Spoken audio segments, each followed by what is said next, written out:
தேவனின் வார்த்தை யோனாவிடம் வந்தது. நீ எழுந்து மகா நகரமான நினிவேக்குப் போய் அதற்கு எதிராக பிரசங்கி. அவர்களுடைய அக்கிரமம் என் முன் வந்துவிட்டது. ஆனால் இஸ்ரவேலின் எதிரிகளான நினிவே மக்கள் மீது தேவன் இரக்கம் காட்டிவிடுவாரோ என்று பயந்த யோனா தர்ஷீசுக்கு ஓடிப்போனார். அவர் யோப்பாவுக்குச் சென்று அங்கே ஒரு கப்பலைக் கண்டு கட்டணம் செலுத்தி அதில் ஏறினார். தேவன் கடலில் ஒரு பெரிய புயலை அனுப்ப கப்பல் உடையும் நிலைக்கு வந்தது. மாலுமிகள் பயந்து தங்கள் தெய்வங்களை நோக்கி கூப்பிட்டனர். சீட்டு போட்டபோது யோனாவால் தான் இந்த பொல்லாப்பு வந்தது என்று தெரிந்தது. நானே இந்த புயலுக்கு காரணம், என்னை கடலில் தூக்கி எறியுங்கள், அப்போது கடல் அமைதியாகிவிடும் என்றார் யோனா. அவர்கள் யோனாவை கடலில் எறிந்ததும் கடல் அமைதியானது. தேவன் ஒரு பெரிய மீனை அனுப்ப அது யோனாவை விழுங்கியது.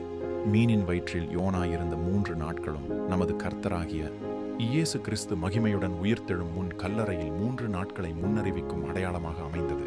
மீனின் வயிற்றிலிருந்து யோனா தேவனிடம் மனம் வருந்தி ஜெபித்தார். தேவன் மீனுக்கு கட்டளையிட அது யோனாவை கரையிலே கக்கியது. தேவனின் வார்த்தை 2ஆம் முறை யோனாவிடம் வந்தது. அவர் நினிவேக்கு போய் இன்னும் 40 நாட்களில் நினிவே அழிக்கப்படும் என்று பிரசங்கித்தார்.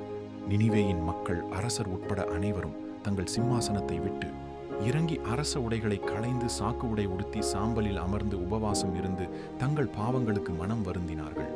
அவர்களுடைய மனம் திரும்புதலை கண்ட தேவன் அவர்களை அழிக்காமல் இரக்கம் காட்டினார்.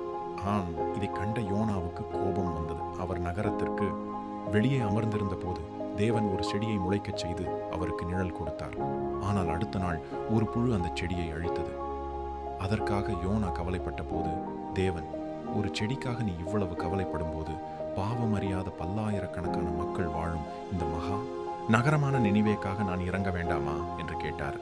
யோனாவின் கதை மனந்திரும்பும் அனைவருக்கும் கிடைக்கும் கடவுளின் எல்லையற்ற இரக்கத்தையும் அந்த இரக்கத்தின் கருவிகளாக நாம் மாற வேண்டும் என்பதையும் ஆழமாக